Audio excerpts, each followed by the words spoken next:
Is it, I mean the table, in the same condition it was then? Has nothing been taken from it except the manuscript?" "Nothing."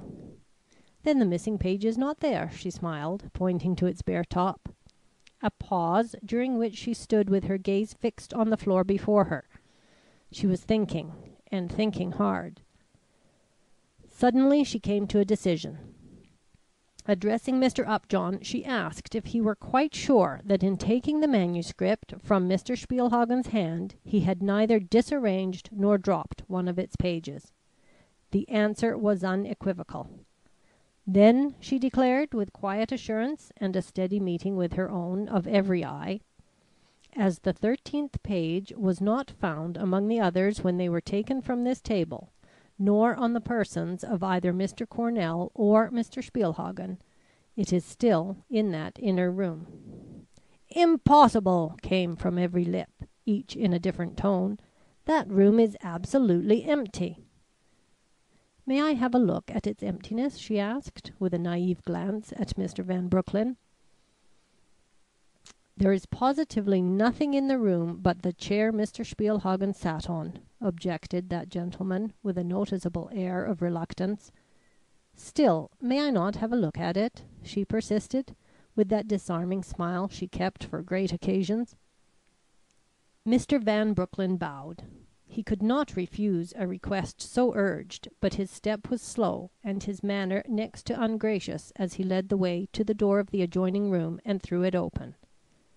Just what she had been told to expect: bare walls and floors and an empty chair.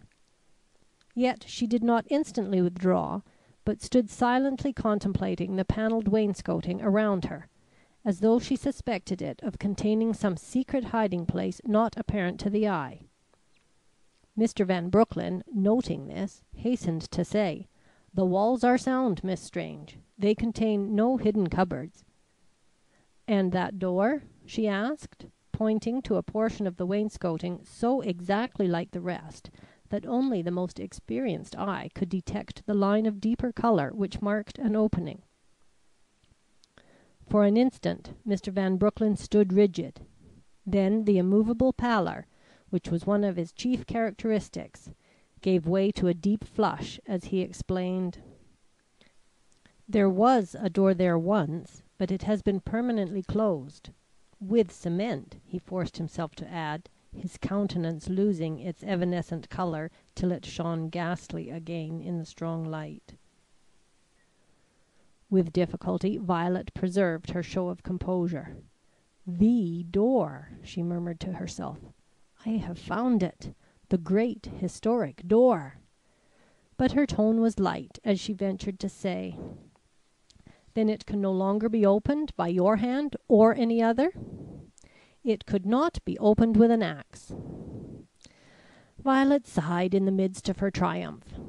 Her curiosity had been satisfied, but the problem she had been set to solve looked inexplicable. But she was not one to yield easily to discouragement.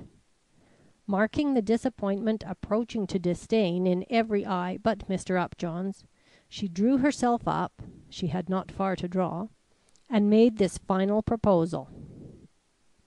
"A sheet of paper," she remarked, "of the size of this one cannot be spirited away or dissolved into thin air. It exists. It is here. And all we want is some happy thought in order to find it. I acknowledge that that happy thought has not come to me yet, but sometimes I get it in what may seem to you a very odd way. Forgetting myself, I try to assume the individuality of the person who has worked the mystery. If I can think with his thoughts, I possibly may follow him in his actions. In this case, I should like to make believe for a few moments that I am Mr. Spielhagen." With what a delicious smile she said this. "I should like to hold his thesis in my hand and be interrupted in my reading by Mr. Cornell offering his glass of cordial. Then I should like to nod and slip off mentally into a deep sleep.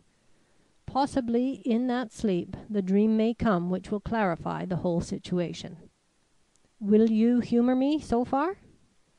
A ridiculous concession, but finally she had her way. The farce was enacted, and they left her as she had requested them to do, alone with her dreams in the small room. Suddenly they heard her cry out, and in another moment she appeared before them, the picture of excitement. "Is this chair standing exactly as it did when Mr. Spielhagen occupied it?" she asked. "No," said Mr. Upjohn. "It faced the other way." She stepped back and twirled the chair about with her disengaged hand. "So?" Mr. Upjohn and Mr. Spielhagen both nodded. So did the others when she glanced at them. With a sign of ill-concealed satisfaction, she drew their attention to herself, then eagerly cried, "Gentlemen, look here!" Seating herself, she allowed her whole body to relax till she presented the picture of one calmly asleep. Then, as they continued to gaze at her with fascinated eyes, not knowing what to expect, they saw something white escape from her lap and slide across the floor till it touched and was stayed by the wainscot. It was the top page of the manuscript she held, and as some inkling of the truth reached their astonished minds, she sprang impetuously to her feet, and pointing to the fallen sheet, cried, "Do you understand now? Look where it lies, and then look here." She had bounded toward the wall, and was now on her knees pointing to the bottom of the wainscot, just a few inches to the left of the fallen page. "A crack," she cried, "under what was once the door. It's a very thin one, hardly perceptible to the eye, but see!" Here she laid her finger on the fallen paper, and drawing it towards her, pushed it carefully against the lower edge of the wainscot. Half of it at once disappeared. "I could easily slip it all through," she assured them, withdrawing the sheet and leaping to her feet in triumph.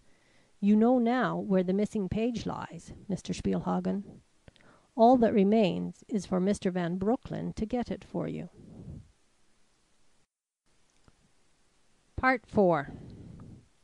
The cries of mingled astonishment and relief which greeted this simple elucidation of the mystery were broken by a curiously choked, almost unintelligible cry.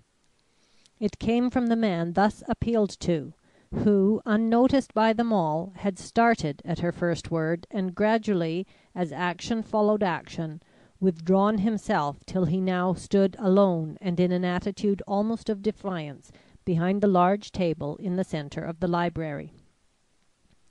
"I am sorry," he began, with a brusqueness which gradually toned down into a forced urbanity, as he beheld every eye fixed upon him in amazement, "that circumstances forbid my being of assistance to you in this unfortunate matter.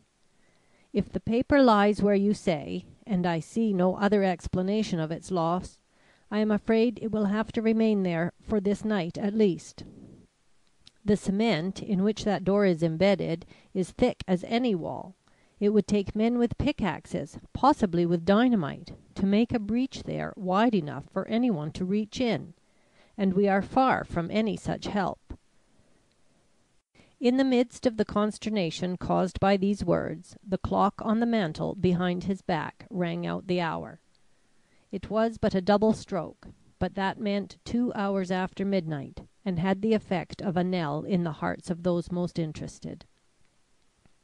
"But I am expected to give that formula into the hands of our manager before 6 o'clock in the morning. The steamer sails at 1/4 after." "Can't you reproduce a copy of it from memory," someone asked, "and insert it in its proper place among the pages you hold there?" "The paper would not be the same. That would lead to questions, and the truth would come out. As the chief value of the process contained in that formula lies in its secrecy, no explanation I could give would relieve me from the suspicions which an acknowledgment of the existence of a third copy, however well hidden, would entail. I should lose my great opportunity." Mr. Cornell's state of mind can be imagined.